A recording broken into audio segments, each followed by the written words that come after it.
All right, everybody. Good morning, good afternoon, as the case may be. It is 11 o'clock by my watch in Chicago, so it's time to begin. Thank you for attending this webcast, this PowerCast, Simple Strategies for Malware Defense and IBM by Robin Tatum and Sandi Moore of Helpsystems. This PowerCast is sponsored by Helpsystems. My name is Ian Carey, and I'm Education Manager for Common, and if you experience any technical issues during the presentation, go ahead and send me a message through chat. If you'd like to send Sandi and Robin a written question during the presentation, use the Q&A area. They will answer your questions at the end of the presentation as time permits. Presenting today are Robin Tatum and Sandi Moore. Robin is Helpsystems Global Director of Security Technologies and a common subject matter expert. As an award-winning speaker on security topics, Robin has been interviewed and quoted by industry magazines and has published numerous trade articles. Sandi Moore has been working with Helpsystems customers for over 15 years, supporting systems monitoring and security software. With experience on IBM AIX, and Linux, she has been involved in product demonstrations, implementation, support, training, research, and product testing. With that, I'm going to hand control over to Robin and Sandi. Guys, go ahead. Ian, thank you. And hello, everybody. Welcome to this session today on an incredibly important topic, one I'm sure you've had some questions about over the last 12 months, if not before, and we're excited to be able to present to you today. And I am personally excited to have Sandi here with me. Sandi has probably more knowledge and expertise around viruses and antivirus when it comes to the power servers than just about anybody. And so to be able to share the stage with you, Sandi, is definitely a pleasure, and I appreciate you coming. And I look forward to going through here. Let's just check, say hi, Sandi, and we'll jump on in. Hello there. Can you hear me okay? Yep, you sound great. Perfect. All right. Well, let's take a look at the agenda of what we plan to talk about today, which is going to start with just a high-level discussion around malware and some of the current trends we're starting to see. Helpsystems actually sponsored a third-party study, and we'll talk a little bit about that, as well as, of course, how that is applicable to IBM, why we see some of those vulnerabilities, and really the impact that all of this type of challenge has on the platform in general. But then, of course, we're going to share with you some knowledge about how you should approach and tackle this problem. How did you do some of that mitigation? And we'll pick on some of your knowledge there, Sandi, and some of the experiences you've seen in the real world as to how this is affecting IBM and how we go about building up the walls of defense. Absolutely. I think this is going to be some good stuff. All right. Well, I think I'm going to talk about first is the malware report itself. This has really been this was a comprehensive survey that we did of cybersecurity professionals across the industries, across platforms, and it was produced with cybersecurity insiders and Helpsystems, and really has given us a lot of insight into the latest malware security trends, challenges, and solutions. And this is, unfortunately, this topic is not going away anytime soon. It's something that is at the forefront of most of our minds. If you use any sort of connection to the world in your business, you're going to need to be concerned about this. So, breaking down really where people felt that they were going to be the most exposed is ransomware. And ransomware has been a pervasive threat since 2005, and it has only ramped up. And when we started looking at the study, we found 88% of the people that we surveyed saw malware as an extreme or moderate threat. So this is real. It's not going away. 75% believe it's actually that it's going to be a larger threat over the next year. And I think it is already proven to be that. Robin, would you agree with that? Absolutely. And I know, certainly a lot of people that are looking at this, have a lot of things on their plate. There's a lot of things that technology staff have to deal with, especially the security staff, but malware and ransomware has just become so pervasive. And I don't think you have to look too far to see that in the headlines. No. And, over half of the people surveyed said that they thought it was very or extremely likely they're going to be a target in the next year. And I tell people it's not if you're going to be targeted, it's when you're going to be targeted. And, that's, the reality of it is that eventually everyone's going to become a target for this. And so really just thinking about, considering what the impact is going to be and what are the things you're going to need to do to actually deal with this and head it off so that it's not as big of an impact. Business impact itself, we've seen that there's 61% increased spending on IT security. The productivity loss. Think about if someone can't get to their computer, if they can't do their work, what are they doing? They're doing not a lot. Or people are spending a lot of time doing cleanup instead of the projects that they need to be working on. IT operations and security are also impacted. The security strategies have changed, system downtimes have been impacted, and it's a matter of refocusing. So finding that balance and making sure that we are actually considering what the impact could be, has been, and then making sure that we don't let it go any further. Sandi, I think I would offer just one slight twist on that 56% that feel they're going to be a target within the next year. And I would say, I think everybody's already a target. Yeah. It's really more the acknowledgement that 56% are likely to become a victim, right? I think everybody's already on the radar for criminal activity. It's just how many of them actually succeed and get through, and that's more realistic. And as you see here, it's impactful in so many different ways beyond just the cursory that we kind of think of, but all the way down to the budgeting decisions and the staffing decisions that organizations make with the expectation that they're going to be under constant attack.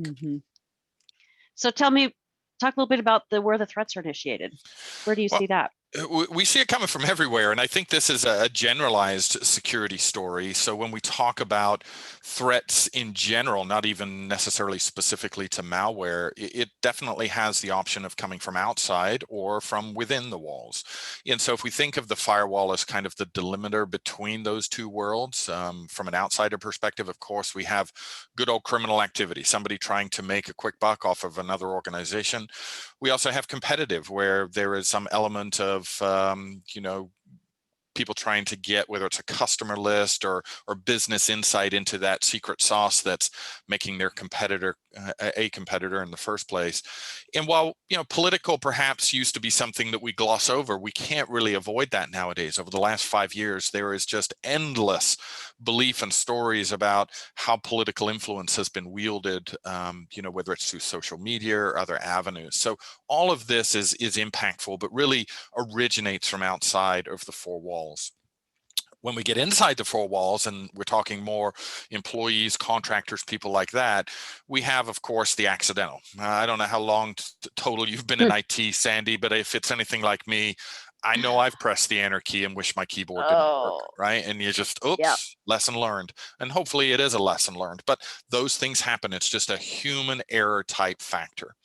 We, of course, do get malicious. In fact, there have been instances of malicious attacks just within the last 12 months. There was an unforgettable story of an organization last year in the height of, the initial COVID pandemic, where an ex-employee actually got back into his organization and disrupted their manufacturing process and the way they were supplying PPE to first responders. So, I mean, it was a pretty egregious type activity, but it was absolutely done with full malintent.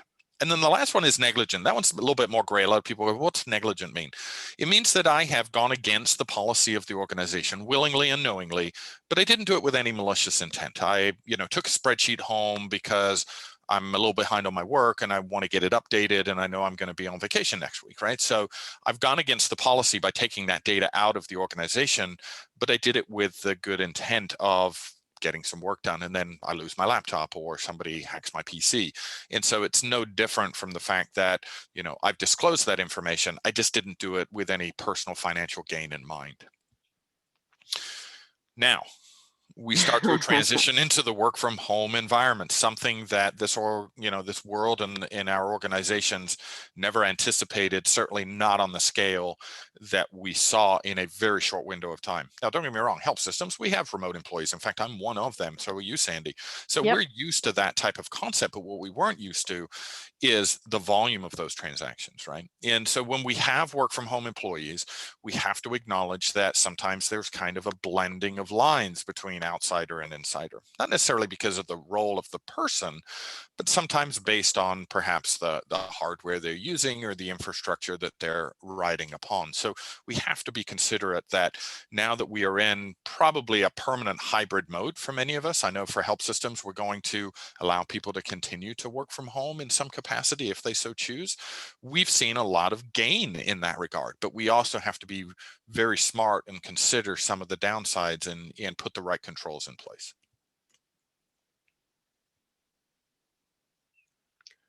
Yeah, and the work from home, let alone, the distractions and that massive push all of a sudden, is that you have to consider what everybody's home environment's going to be like, and what are the things that are actually going to create that additional exposure, that conduit, so to speak, between the two, outsider, insider.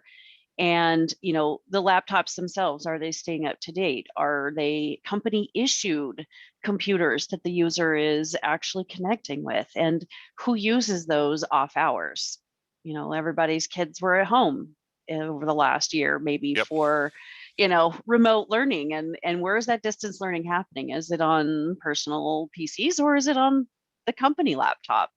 A lot of advantage was taken from the pandemic of phishing and scam emails, and really pulled people in. And it was, regardless of the topic, it was something that was drawing people to it. And it was very much an increase in exposure. Web browsing, internet downloads, VPN connections. We think, all right, well, they're connecting with a VPN. Great. We're good. Right, Robin? Absolutely. Well, what happens when you're not connected? Your PC can be exposed, and then you connect, and guess what? You've made a connection now, and you've added that extra connection directly into the company. So When you said something there too, Sandy, as far as, work PCs as an example, I think some of those PCs probably fulfilled a dual duty. In fact, that, yes, it is a work PC, and all of a sudden the kids were home and you didn't have a meeting, so the kids are playing. So there is definitely a blurred line there. Not that that can't happen from any work from home environment, but certainly the extent of the transition because of COVID just saw us putting that into effect far more rapidly than perhaps an organization may have planned for, and that sometimes leaves us exposed. It was just the lack of expectation of that configuration being there. Yeah, even policies, and what are the expectations of that, and setting that up in a very rapidly developing situation. And smart home devices. I mean, I don't know about you, Robin, but I've got a smart fridge, a smart oven, and I do. I can see. I'm actually down in Florida right now, and I can see inside my fridge from here. So, these things are all designed to make our life simpler and more convenient.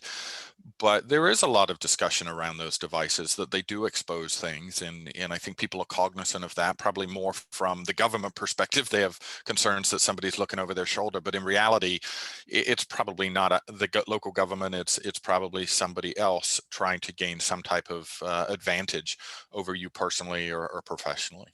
Yeah. Lots of things to think about.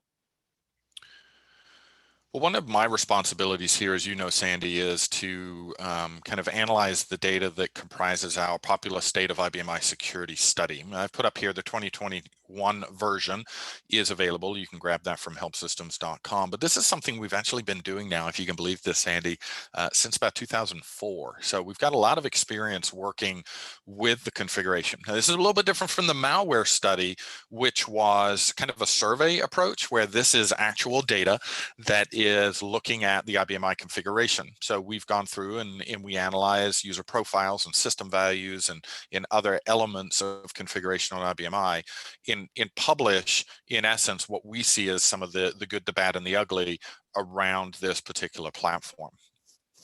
One of the things that we take a look at is how privileged users are. So one of the charts I often put up is this guy here. There's a lot of metrics that come into play when it comes to IBM security. The privileged users are one of those, but password length, password policy is not something we do a good job of in IBM. I'll give you that little sneak peek there. If you're not familiar with this study, go ahead and download it. The bottom line for me, the big takeaway from this is slow and steady wins the race. We have a lot of customers that haven't done security on the I because they thought it was already built in, right? That's the common misnomer. The reality is that you're not going to be able to fix all those things overnight. So prioritization in setting up the high-risk items as your primary objectives is going to be important. And one of those is how powerful your users are. So this is an extract from the 2021 security study showing how many users, on average, exist with administrative privileges on each system. And what we see is quite startling. On the left-hand side, the All Object Special Authority, which many of you may know, arguably the most powerful authority a user can possess. If you're not an IBMI person, this is root level permission, right? You can basically do anything you want. And that number more than doubled over 2020. And so to have 324 all object profiles on that left-hand side is quite a startling number, and really just goes to show that we have an incredible amount of administrative class profiles working on our system. The truth is that we think that we are containing those users by putting them into application environments. There's common compensating controls. We take away command line permission and things, but reality is that user is super powerful. One of the other things we looked at is whether there is any oversight of those users connecting in from a PC. Well, how else do you connect? Well, it depends how old you are, right? If you're in my generation, you remember the day that there was a big old fat clunky terminal sitting on your desk, and all it did was quote unquote an AS400 connection. It was lovingly referred to as a dumb terminal, which probably not very politically correct nowadays, but it was a device that did one sole function. Then in the mid-90s, IBM said, well, you got all these PCs now, why don't we connect those in? And we thought that was a great idea. But unfortunately, from a security perspective, it left us exposed because it really demonstrated that we had cut corners previously. That menu system is great if you can only access through a green screen, but if you come in through FTP or ODBC, then all of a sudden we have other ways to connect that bypass that particular compensating control. One of these particular, what we call exit points, pertains to people mapping drives, a very popular activity nowadays. So we call that file server. There is a possibility of policing that type of connection along with all the others using what we call an exit program. And what this graph on this slide is showing is, unfortunately, 87% of you don't have those exit programs in place, at least comprehensively. Kudos to the 13% that do, but even in that scenario, you may not have full coverage across all of the different ports in and out of the system. Right. So these exit programs have to be written or purchased by you. They are designed to augment any existing security they have. And arguably, in my opinion, this should be the first thing that you consider in many instances when it comes to security, because this does have a role when it comes to malware, because those file server connections, FTP connections tend to be the conduit, right, Sandy? That's the way those things are reaching the box. So exit programs are going to give you arguably some of the most bang for your buck that you're ever going to see in a security solution. And this is definitely something that you want to have on your radar if it's not already implemented. Sandy, talk to us a little bit about virus protection, because, I think for many of the people on this call, the idea of malware or viruses in the IBMI context is kind of an unusual, it's a bit controversial, right? Because we can't get a virus on the box. Dot. Yeah, not true. We'll look a little bit more at that here shortly, but yeah, virus protection is it seemed like the mythical beast that no one thought it needed to be done. And, IBM actually created integrated support for this, and adding exit points to actually provide the ability to scan those files, as well as system values and controlling how that's going to happen, and attributes on the stream files. So the ability to keep track of what is the status of these files. The integrated file system is not virus proof. IBM never claimed it was virus proof. And so the unfortunate cross platform ability to move these files from Windows, AIX, or Linux over to IBMI into the IFS created that. And vice versa. Yeah, absolutely. It is a two-way street. And so IBMI needs the IFS to function, not optional. I've had people tell me, I don't use the IFS. Well, you can't not use the IFS. Yeah, if you've booted up the box, it's in use. Yep. So, it is a critical part of the infrastructure of the system. and IBM recognized that they had to be able to protect it. And so the best way possible for that was to build in that infrastructure. And, what we find over and over is that, as you can see on that graph there, 90% of customers that we did our security study from their systems didn't have that protection in place. And, this is back to that when, not if. It's going to happen. And I think, if there's a positive spin on this graph, which is a little bit tough when it's a 90-10, but if there is a positive spin, that is a growing number. I know when we first started looking at that metric, I think it was 5 or 6%. We are definitely seeing that. And from my perspective, and I think probably even more so from your perspective, Sandy, the conversation is being had, which is arguably the most important first step, because before you look for the solution, you have to understand, do you even have a problem? And I'm very encouraged to see how often that conversation is now being had. Yeah, I'm having that conversation every day. Yep. For sure. All right. Well, I think we should do a poll. Ian, you got a poll for us here? Awesome. All right. So actually, we're kind of interested here. Find out if your organization has recently been impacted by malware. And that's at an organization level. It doesn't just have to be IBMI, although, of course, that's always of interest to us. But just in general, are you in a position that you would have knowledge of that? I should also say, this is Ian, I should also say that the results of this will be anonymous. Yeah, not everybody wants to talk about that. Well, we did give him an out at the bottom, but right. Maybe there's an inference from that, perhaps. But yeah, it might be a little bit of a catch there. So, whoops. All right. Yeah. Be interesting to see. No. Wow. You guys have been lucky. Now, the thing I always offer to people when we see that type of instance is sometimes you don't know. Malware has become a lot more intelligent over the last few years in that it's not just smash and grab all the time. There's definitely a subversive kind of element of tread carefully. Criminals try to get as far into the organization, and sometimes those types of security incidences can happen over the span of actually multiple years. It's quite startling how patient some of those people are, where traditionally, we have that expectation, but certainly with viruses and malware, you tend to notice that a little bit more soonly. So good for you guys. But certainly no necessary guarantee that won't happen in the future. The big question that always gets asked at some stage in this type of conversation is, we get it, malware is important. We're seeing a huge prevalence of it. Ransomware has become bigger and bigger, and the ransoms seem to be rebounding into large amounts of money. But how does this impact me? We run on this bulletproof system known as a power server. Why do I even care about this topic? And I'm sure many of you have even heard somebody say along the road that it is in fact immune. But what they don't tell you is that comes with a little disclaimer. Right? Yep. Guess what? It's real.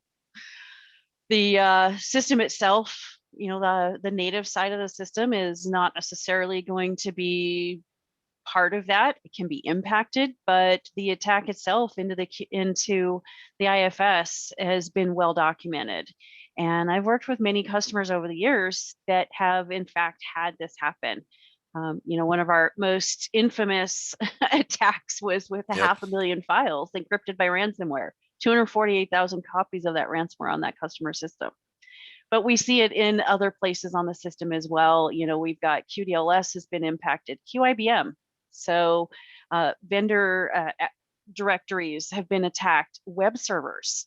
So if you're hosting a web server on your IBMI, are you hosting up malware? Do you have a Trojan horse program on your web server? And so making sure that you know what's on the system and that you're not going to be adding to the problem, but also not impacted by that. And, regardless of where it sits, if you have a system that is connected in any way and that integrated file system is being used, which, what was our disclaimer at the beginning? You're using your IFS. This is going to be a part of that. And, sometimes the attack itself doesn't come with the infection on the system. Sometimes it's the system just being impacted. And so, depending on how you're accessing and using that, those file shares, root file share with a development system here, with ransomware that went through and encrypted, again, almost 500,000 files on this development system, took them almost a week to realize that something had happened. So it's a huge concern, and we need to really pay attention to these servers. Most of the customers I think I talk to, this is the core server for the business. And, that downtime is usually not one that can be afforded. I often hear, Sandy, but it's only the IFS, right? You've already mentioned that. In there, that's really where, for me, the disclaimer comes in. So while a virus cannot infect or arguably encrypt any object in the native library structure, that's what you and I know as libraries and objects on the IBM itself, they're actually sitting as a path under the root folder. So the qsys.lib contains all of your native objects as well as the operating system. And the good news is we're not going to see an infection or an encryption unplanned in that type of structure. However, if there is malicious code at play, that does not necessarily mean that those structures can be impacted. There are renames, deletes, or move operations that could still cause issues. In fact, I had a scenario. I was working for, doing some work for a very large company, a global company that distributes fuel. And one of the things that happened to them was their integrated file system was exposed to employees for business purposes, and a consultant actually did a drag and drop of a portion of a file structure and completely crashed their ERP system because all of a sudden those objects weren't there. Now, in his case, he had sufficient authority in the operating system's eyes that that was a valid task, even though the business was not endorsing that activity. That was a human error, but there's nothing that potentially couldn't stop a malicious code from doing that as well. So don't get completely hung up on the infection aspect of this, or even the encryption aspect. Yes, that can happen in the non-native file systems, but even in the native file environment, we can still see impact from that. Yeah. So there's a number of different ways this can happen. And Sandy, I know you talk through this and see this, so I'll let you share some of your knowledge on what the source of the problems are. Granted, it's not necessarily high risk for absolutely everyone, but it needs to be a discussion, and you have to determine how your system is being used to basically warrant whether this is a high risk situation or a low risk situation. But what are some of the ways that you've seen virus activity enter the system? Oh, absolutely. Map drives. Those are by far the biggest and most common exposure. The shares over directories in the IFS, the root, I see the root all the time. We'll talk more about that as we get through the presentation here, but those map drives are a huge attack vector. This is really where the system is most often exposed. FTP, though, you have to consider every way, how do the files in the IFS get populated? FTP is another really easy way to get objects up to the system. And going back to the exit programs, if you're not watching what users are doing through those points, or every user is able to use that way to connect to the system, you're not even seeing what's happening and how things are coming up.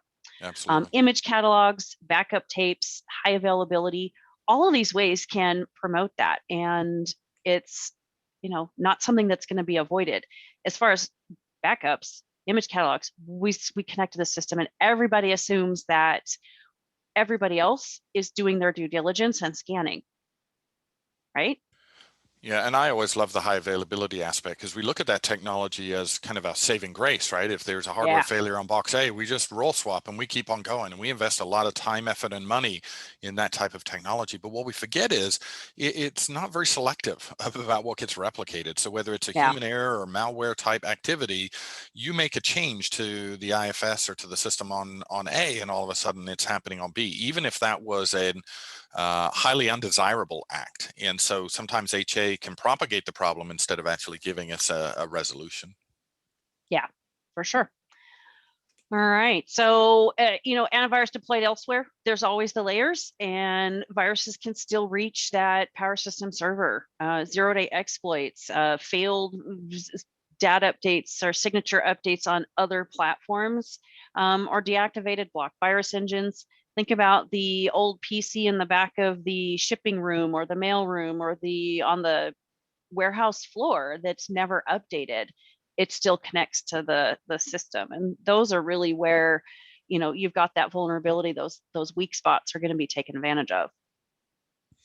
Well, the bottom line is they can make it through. They do make it through. It happens all the Yep. time. Otherwise, you wouldn't see all these headlines. So yes, we Right. do want all systems to be protected. We're not proposing that IBMI be the only one with protection, but what we're proposing is it's also not the only one without protection. Yeah. I think we've got some ways we can offer everybody to help them protect their power systems. And some of these are easy, and some of them Yes. may already have been done. So there's definitely some ease of use things here that I think are definitely worth reviewing, because they are a way to move the needle and actually reduce the risk without a whole lot of heavy lifting. Yeah, so, I would think that implementing and enforcing your security policies is a really good first place to start. If you don't actually have a security policy, you need to get one. I'm assuming everybody here has one. We remember that those viruses are only be able to spread to files users has access to. Going back to that all object user, those root users. 325 on average. Yep. Yeah, they have access to everything. Well, guess what? Whatever they can touch, if they're the one who is compromised, they're going to be compromising everything. Whether user has all object authority, that virus does too. The root directory ships with public all. So even if that user doesn't have all object or the root authority, the default's pretty wide open, right? Yeah, that root one is a killer. And a lot of people don't realize that the operating system ships in that state where the root is as permissible. In fact, you may be familiar with IFS security. You may have come across the read, write, execute model. It's more of a Unix POSIX type structure, but read, write, execute is actually the equivalent of star change authority in the IBMI vernacular. So in this case, the root folder is not only running with read, write, execute, it's actually been increased beyond that to the equivalent of star all, which basically is an invitation to do anything the user wishes. Yeah. If you're allowing users to still use the IFS through shares, have their own directories created under home and secured for just that user. So really isolating the users, and by isolating users, you isolate the potential damage instead of the entire IFS. It's just their home directory that's been compromised. So recovery is a lot easier. And some services don't even need to be used, right? If there is a valid business reason for a service to be started, then that's fine. We understand that. But if, for example, FTP is not being utilized by the organization, why is it listening? Why is it out there? Because what we have to recognize with IBMI is the I stands for integrated. Everything's built in. And what that means to you and I is the same user ID that I use to connect perhaps to the green screen is a user ID that can also connect into FTP, a service that may not be required.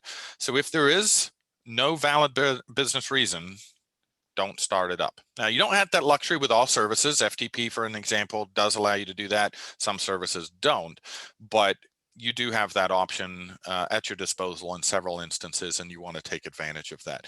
Bottom line, don't have the box listening for things that you're not expecting to have happen. Right. There is also the possibility of using more robust ways. I always use the description, Sandy, I don't know if you do too, but when I talk to people about FTP, I call it freeware. It's on the box, it works, but it's not very robust. It's a non-secure protocol by default, meaning the user ID and password travels across the wire in the clear.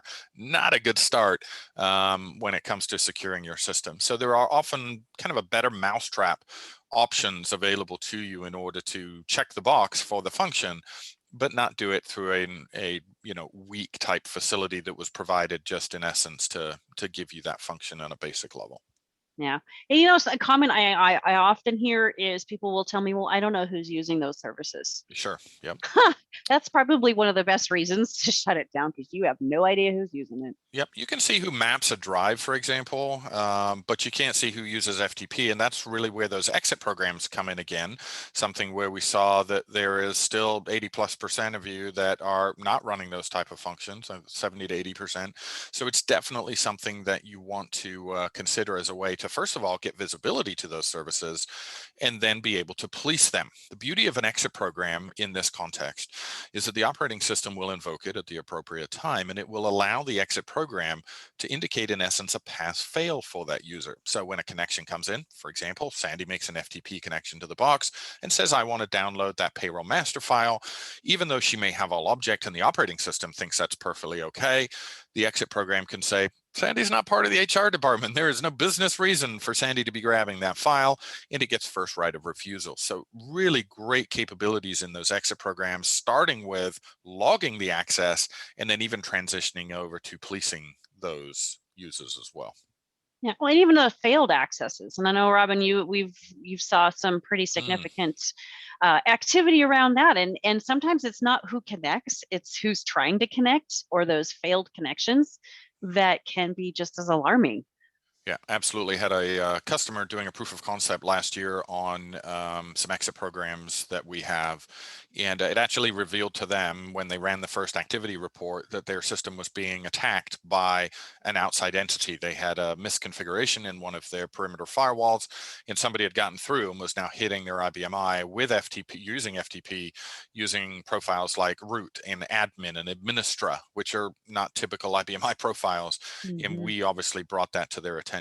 Quickest software sale in the history of Helpsystems, he says, for obvious reasons. But yeah, it pointed it out, and arguably they would have been none the wiser to that had it continued. So very, very important function. I can't emphasize this enough.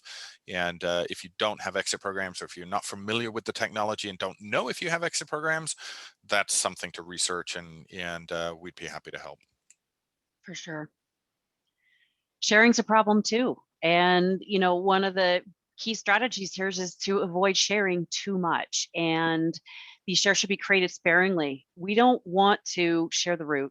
This is really not a good practice. I actually worked with somebody the other day. We discovered that they had 2 shares over the root directory with different names. And so it was double the fun. And, you know, really just going back to reducing the exposure, reducing the potential for that problem, and the attack vector is less. And so, you know, going through those shares, if again, back to that comment I made about if you don't know who's using it, maybe you should remove it, because you're going to find out very quickly who is, and it may not be appropriate. Well, and I would offer exit programs is probably a softer way to determine who's using it, rather than just taking it away. I'll offer that just in case we get some phone calls there, Sandy. But yeah, there are ways to determine through, you know, the exit programs who's using it, and that way, you know, we're not suggesting these connections are, you know, malicious by nature. We're just simply saying that people don't put any level of process or control around them, and they let people map into folders that really they should have no business use for. Yep. And if it's a read-only share, guess what? You can't put something out there that doesn't need to be there. And Absolutely. That definitely that's helps. a huge step in the right direction. Huge step. Yep. Yeah, when we find a read-write share to the root folder, we just struck gold. Yep, absolutely. And let's put all object authority with that. All right, so scanning for viruses, yes, absolutely, needs to be done natively on the server. This should not be done from another platform. And we'll talk a little bit about that a little bit later too. And making sure that these scans are happening on a regular basis, scanning files as they're open, as they're closed, so that the system, those shares that are being allowed to be accessed, are not going to be part of an infection in the network. Making sure that you've identified vulnerable directories and scan them more often.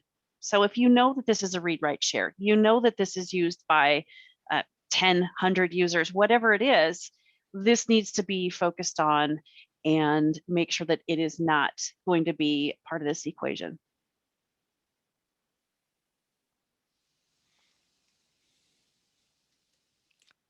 Auditing's your favorite topic, Robin.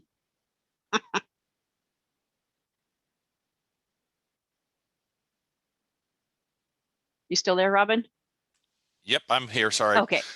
Yes, auditing is definitely an important topic, and IBMI does include auditing features, actually pretty comprehensive auditing features. And there are considerations here absolutely as well. So when we have critical system folders like IBM and others, we want to make sure that we are considerate of whether we want to audit those types of changes. There's other general audit controls that we want to have in place to make sure that we're picking up if there are failed logins. Not super recently, but I had a customer not too long ago that had experienced over 99 million invalid sign-on attempts against one profile. And the worst part of that is they were actually logging it. They just weren't looking at the log. So it's important that we have kind of an overview of this. In addition to the generation of the log, we also want to make sure that we have some insight into that log. And that's can be done in a number of different ways, but we want to make sure that the system is tracking the activities that are important to its configuration. We don't want things just happening under our noses without us having visibility to them. All built-in capabilities, just got to turn it on. Yeah, and once you do that, you have to make sure you're actually watching those audit logs. Make sure that you're aware of what's happening. You put all these good controls in place, you put these good practices in place, you have your policies. You need to make sure that you're actually using the information that you're gathering and react to it in a timely manner. So if you are doing the virus scanning, making sure you're aware of any infections and have a plan in place for what do we do when this happens, and make sure that everybody involved knows what their role is in that process. Making sure that everything that all your products and your software, your virus scanning is kept up to date. Make sure that it is running as appropriate. Watching for those FTP rejected transactions, as Robin was talking about.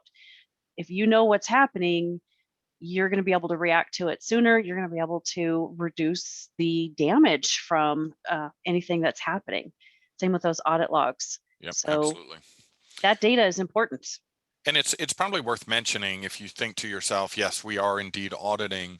That's good. In fact, the State of IBM Security study every year tells us that 80+% of people do indeed have that logging active. However, one of the things we've got to consider is how kind of visible are the events. For example, FTP is not something that can be written to the audit journal without the assistance of an exit program. Antivirus is the one that's going to write information about files that are failing a scan. So you have to have the right components to give the full visibility to what's happening.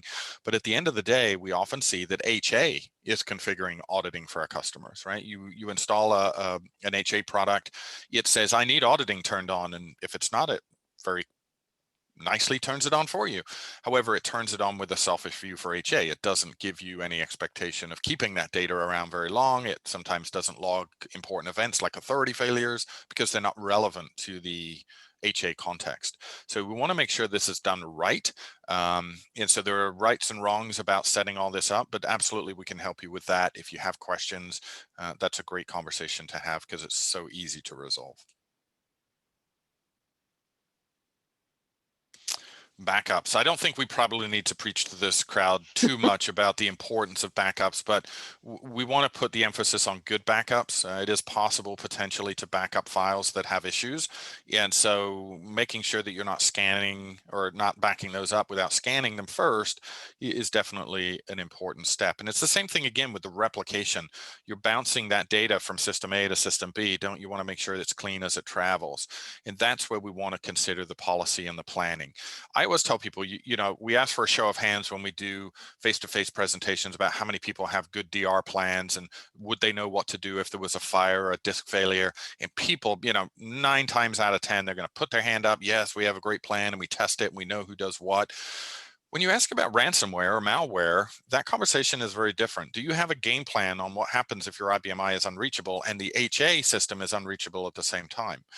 And people start scratching their heads a little bit. Not that they couldn't eventually figure it out, but time is of the essence. We know that from many of the security incidences. If you don't get this and be Johnny on the spot, then you're really opening yourself up to, an increase in the impact of that. So having a good plan in place, even if you haven't had the opportunity to thoroughly test it, is advantageous all the way around. Absolutely. And I've talked with customers that they're weeks into the recovery. from these hits. And it's just, Well, Murphy's Law always says it'll happen at 11:59 p.m. when you get attacked, knowing that the backup happened at 12:30, the the yep. morning of, and so you have the potential of losing significant amount of data that perhaps is transactional throughout the day.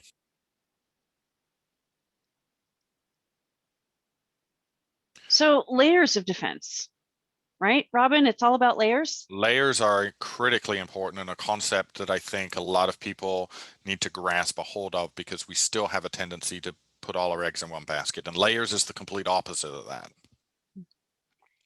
Absolutely. Yep, there's three real primary layers when it comes to malware defense. One is making sure you have appropriate server configuration. We talked about not mapping to root and having a read-only share if possible, and other types of controls. But what we want to be able to do is kind of pair that up. What we're talking about is having good software controls in place. In addition, if you want to, Sandy, go back one slide for me just a second. Yep, thank you. So we have good software in place. We have an antivirus engine. We have the exit programs being policed there.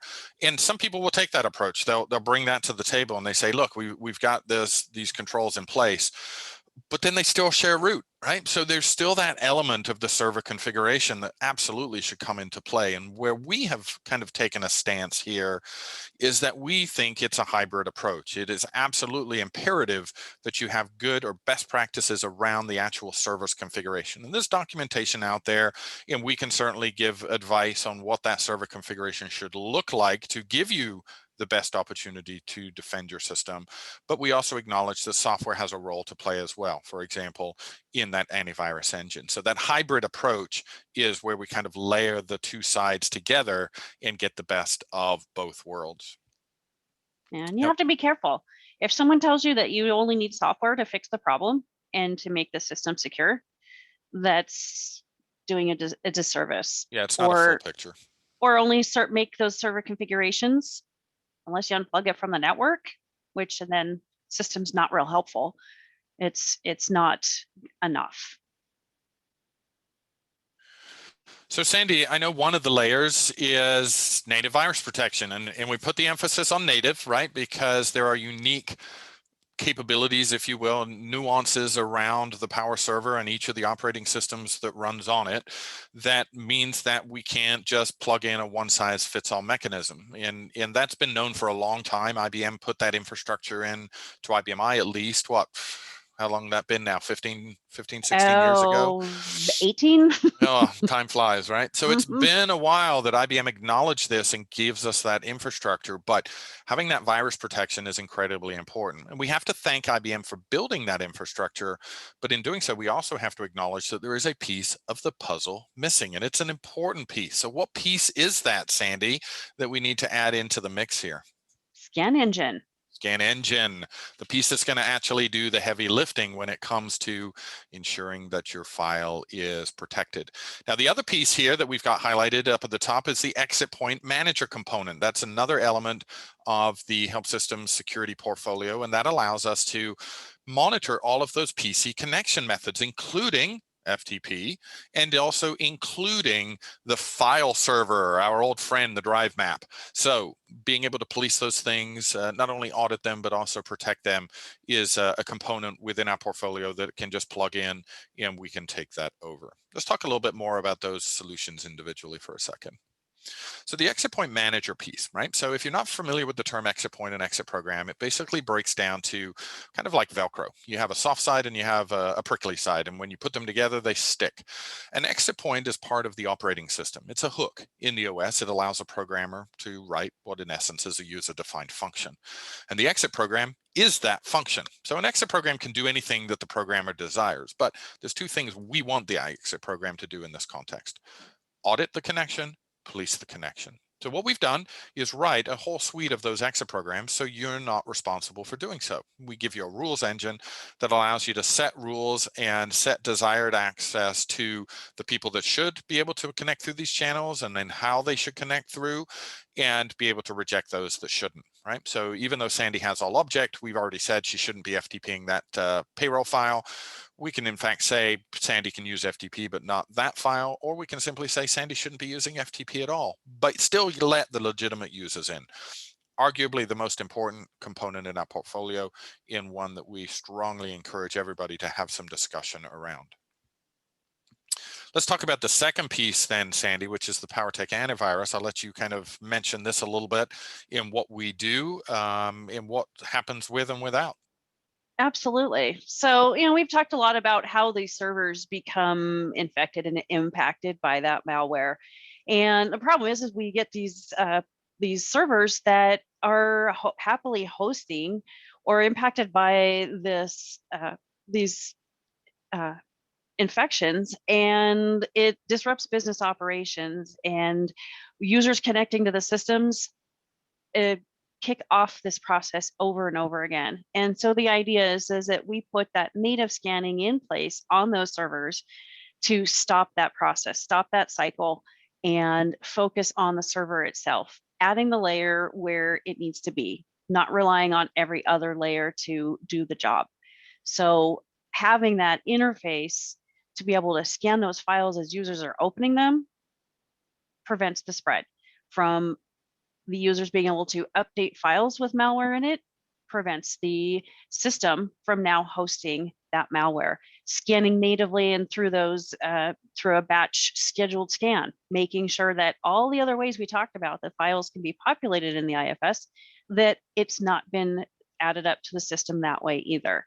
So key component that you just can't get away from. It has to be done natively. Now, Robin, you can talk about why we want to use native antivirus. Well, probably one of the most common questions I get, right, is, well, I've got this root file share. I know I'm not supposed to have it, but why don't I use it for good instead of evil and actually leverage it to scan the system? So I threw down a handful, a big handful maybe, of reasons why we should not do a scan from outside of the box, that we only want to scan from inside, meaning a native antivirus engine. So I listed here a few of the pitfalls. It ranges from the fact that if we do have and maintain that read-write share, especially if it's to the root folder, arguably we're opening that risk door even wider. So we're taking a bad situation and potentially making it even worse. We also have to maintain a persistent network connection, arguably with an all-object profile that has permission to scan all of the files on the box. That means there's no real time or live scanning as the files are touched, which is also going to potentially cause bandwidth issues on the network. And I listed this a little bit out of order, but number 9 there, impact to last change date. If you do any type of incremental save on your system, you are running off of the fact that the system knows that the object needs to be saved or not based on the last change date. When you scan from outside the box, it's deemed a touch on that object, and it's going to influence that last change date, meaning that your incremental save that you expect to run really quick on a Monday night suddenly becomes the same as the full save that you ran Friday night. And that's very problematic if you are, like many, fighting a narrowing backup window in order to keep your system online. Moving the stream files back and forth, again, is a bandwidth challenge, but it's also a security challenge because they're moving in the clear. If you have any sensitive data in that Excel spreadsheet, then it's potentially visible from the network. And so we don't want that exposure. If we can scan from the inside, then we're not opening up that file to potentially a communication channel that is not protected. So lots of different reasons here. What it really summarizes to for me, Sandy, is you're throwing gasoline on a fire, right? You've got a bad situation with this potential of malware being introduced, and now we're opening the doors to the system on the premise of it protecting us, and in reality, it's leaving us more exposed than ever. Absolutely. Undoing everything we just recommended to do.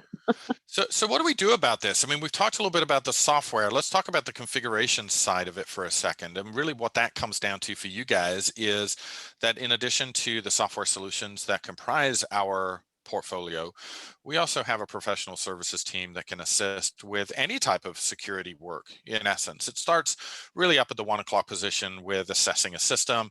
We also support pen testing, building out security architecture, remediation of the initiative, and then ultimately we can manage the environment for you. So if you don't have the expertise, if you don't have the bandwidth, or you don't have either, then we absolutely can step in and be a part of your team independently of the software tools. Right.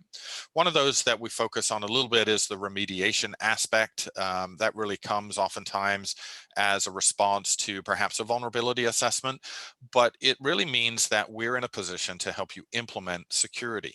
And our specialists will then take a look at your system, and whether you've identified what the risk is or you ask them to help you identify what the risk is, we can make sure that the system configuration aspect of that layered security that we're preaching is robust and strong, right? And then that way you're good to go. And this isn't just in the malware discussion. This can be an object level security. It can be going from security level 20 to 30 or 30 to 40. We have helped many customers implement single sign-on. So this is really any facet of IBM security where these guys can help. And most of the customers that we speak with, Robin, there's just a handful of people, 2 or 3 people, or even just one who If is you're in lucky. charge. Yeah, in charge of security on IBM and everything else to do with the system. So, Well, having they've been given that responsibility, and they're very intimidated by it, and so they stick their head in the sand, and nothing gets done. And that's something we see through the security study every year.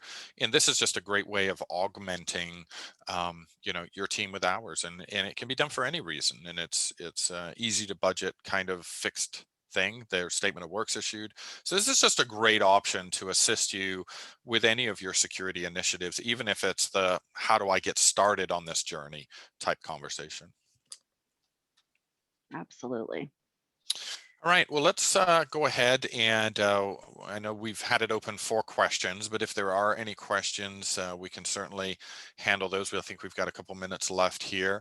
Lionel, I do see you post a question about, are there any IBM security best practices for IBM users who are utilizing ACS, Access Client Solutions, installed on their laptops or desktops? I've not seen any best practices about how ACS necessarily is implemented. There's a little bit less control, and I've heard frustration from people that elements that they would not have originally installed under the older client access, I don't know why we ended up just flip-flopping the name, but the older client access client gave us that selective install. And I've heard that ACS is causing them some frustration because there's less of that. So I look more at this as kind of a host protection layer. We want to take this idea of zero trust, or at least minimal trust, where just because somebody is on the network and they're connecting to the system doesn't mean they have justification to be there. And it's up to the host to police those connections. So in many instances, we focus more on the back end, the IBM in this context, rather than specifically their laptops or desktop computers. Now, as a general statement, when it comes to best practices, you may or may not be aware that the Center for Internet Security, known as the CIS, has a benchmark now for IBM. So if you are at 7.2, 7.3, or 7.4, there is an entire packet of information that will help you assess your security infrastructure, and it gives lots of great information. In fact, if you look carefully, you'll see my name on the inside cover. I was a participant in that, and I think it was a great initiative to have. However, there is a disclaimer, or a little consideration there, in that you're not the only ones who have access to it. So the auditors are now getting smarter, as are potentially the bad actors. So what I'm encouraging people is, be the first one to read that document and get there and make sure your system is not the one that is wide open. You don't want to be one of our examples. You do not. You do not want a screenshot. We don't put No. names on there. We are very discreet Absolutely. about it. But Yes. at the end of the day, in order to get people sometimes to move, you have to show them that this is real. And there is, I guess, on some level, still a belief from many people that it's not going to hit this system. hopefully they don't have the opinion of this will never happen to me, because we all know how that story ends. But Yeah. yeah, there's lots of examples that we have that we don't even publish up here, but we didn't want to have 99 slides telling you this is a problem. I think hopefully at this point you're here, so you have a good understanding of that.